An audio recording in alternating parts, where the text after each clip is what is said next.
Hello everyone, in this video I'm going to show you how to tare and calibrate a kitchen digital scale.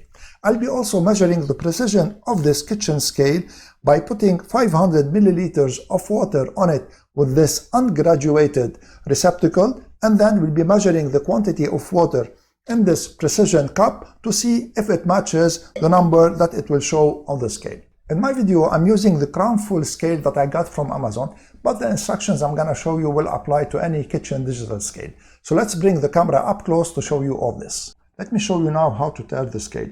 There are two ways to do it. The first one is keeping the scale turned off, and then you put the recipient on the scale and then you turn it on. So this way the scale will take into consideration the recipient that is already on it, and it will go to zero as you see. Just to show you that it is accurate, if I remove the recipient, it will go into negative. Let me show you now the second method to tare the scale. So let me turn it off completely. So let's say we turned on the scale and the recipient wasn't on the scale. So it will go to zero. And now if you put the recipient, of course, it's gonna take it into consideration. And this way the scale is not calibrated properly. To calibrate it or to tare it, all you have to do is press once on the unit here. Now, your scale might have a tare button here. Just also press the tare button, it is the same. And you see that the scale went to zero. So now we're gonna measure the precision of the scale. And you see that it is on milliliters and also it is on zero. So I'm gonna pour in it water until it reaches 500 milliliters. So I'm gonna do it slowly so it will be precise.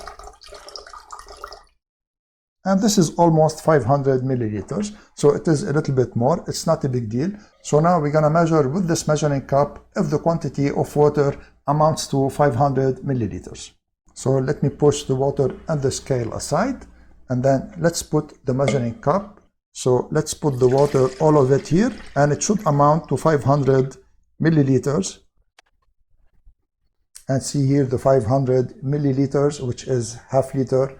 And you notice that this scale is really accurate. At the end, I want to thank the viewer that left me a comment on the video that I made on the crown full scale, asking me if we can calibrate it with the weight on it.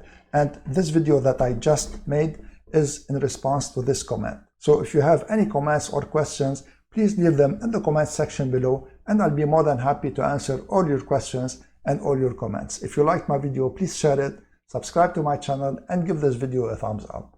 I would like to thank you all for watching. I'm Eloy from Stuff Around the House. See you in the next video.